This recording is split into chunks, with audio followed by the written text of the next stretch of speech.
여러분, 혹시 이런 생각 해보신 적 있나요? 언젠가는 진짜 머리카락을 새로 만들어낼 수 있지 않을까? 예전엔 영화 속 이야기 같았죠. 하지만 지금은 그게 점점 현실이 되고 있습니다. 오늘은 모발 이식이 지금까지 얼마나 발전해 왔는지, 그리고 앞으로 우리가 어떤 시대를 맞이하게 될지 자세히 이야기해 보려 합니다. 머리카락을 이식한다는 생각, 사실은 수천 년 전부터 해왔습니다. 기원전 1500년 전 고대 이집트 의학 문서에는 머리카락을 옮겨보려는 기록이 등장합니다. 그만큼 탈모는 인류의 오래된 고민이었죠. 하지만 과학적으로 연구가 시작된 건 19세기입니다. 독일의 의사 디펜바흐는 자기 머리카락을 팔에 심는 실험을 했고 그중 일부가 실제로 자라났습니다. 머리카락은 다른 부위에서도 생존할 수 있다. 이 사실이 확인된 순간이었죠. 이후 1930년대 일본의 오쿠다 박사, 그리고 1950년대 미국의 오렌트 라이 박사까지 이들이 지금의 현대 모발 이식의 기초를 만든 사람들입니다. 특히 오렌트 라이 박사는 공여부우성이라는 개념을 처음으로 증명했어요. 뒤쪽 머리카락을 앞쪽으로 옮겨도 여전히 탈모가 생기지 않는 원래 성질을 유지한다는 겁니다. 이 발견 덕분에 모발 이식은 단순한 미용이 아니라 평생 유지 가능한 의학적 치료로 자리 잡게 되었습니다. 초창기 모발 이식은 두피를 크게 절개해서 옮기는 절개식 방식이었습니다. 효과는 있었지만 흉터가 남고 회복이 오래 걸렸죠. 하지만 지금은 완전히 다릅니다. 요즘 주류는 비절개 방식이에요. 모낭 하나하나를 채취하고 옮기는 방식이라 흉터가 적고 회복이 빠릅니다. 예전에는 비절개 박스컷의 한 가지 방법이었다면 이제는 비절개도 다양한 방법으로 나뉘게 됩니다. 본원에서는 비절개 박스컷과 함께 아래 방식들을 진행하고 있어 환자의 상황에 맞게 선택할 수 있는 장점이 있어요. 하나는 비절개 라인컷 방식. 라인컷 방식은 후두부에서 약 0.5에서 1cm 너비의 얇은 라인 형태로 부분적으로 면도한 후 해당 부위에서만 모낭을 채취하는 방법이에요. 삭발에 대한 부담을 줄이고 수술 시간과 효율성을 높이며 가격도 합리적이죠.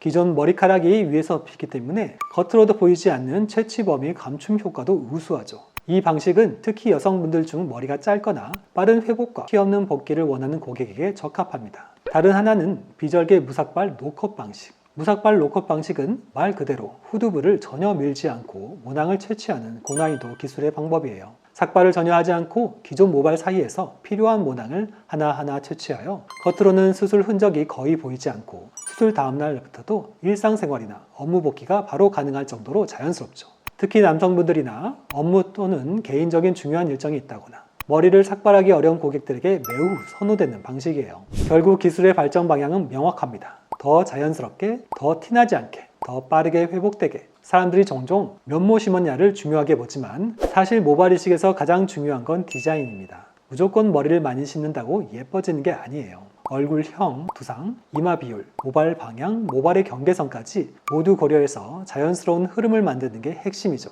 예를 들어 남성은 1:1:1 비율의 균형, 여성은 1:1:0.8 비율이 가장 조화롭게 보입니다. 그래서 저는 항상 환자분의 얼굴선을 먼저 보고 그 흐름에 맞춰 라인을 설계합니다. 결국 모발 이식은 머리카락을 심는 수술이 아니라 얼굴 인상을 디자인하는 예술입니다. 지금 기술만 해도 놀랍지만 앞으로는 완전히 새로운 시대가 올 것이라 예상됩니다. 최근에는 로봇 모발 이식 시스템이 시작되었어요. 하지만 많은 분들이 오해하시는 게 있습니다. 로봇이 혼자서 모든 걸 하는 건 아니에요. 현재의 로봇 시스템은 의사의 보조하는 정밀 장비에 가깝습니다. 의사가 먼저 환자의 두상, 모발 방향, 밀도 등을 설계하고 로봇은 그 설계에 맞춰 모낭을 일정한 각도와 깊이로 정밀하게 채취합니다. 로봇의 장점은 사람보다 훨씬 일정한 정확도를 유지한다는 거예요.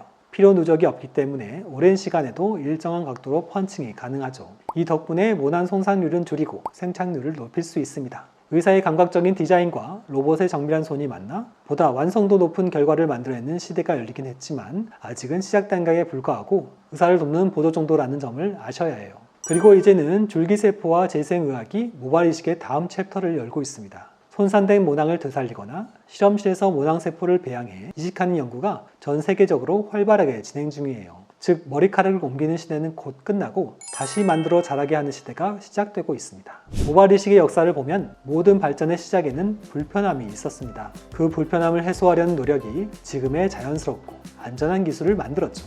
탈모는 이제 피할 수 없는 운명이 아닙니다. 기술은 매일 진화하고 있고 그 속도는 여러분이 생각하는 것보다 훨씬 빠릅니다. 결국 머리카락을 심는다는 건 잃어버린 자신감을 다시 채우는 일이라 생각합니다. 단순히 모발을 채워 넣는 게 아니라 그 사람의 삶과 표정을 바꾸는 일이라고 믿어요. 앞으로도 여러분의 자신감을 디자인하는 닥터 이영민이 되겠습니다. 감사합니다.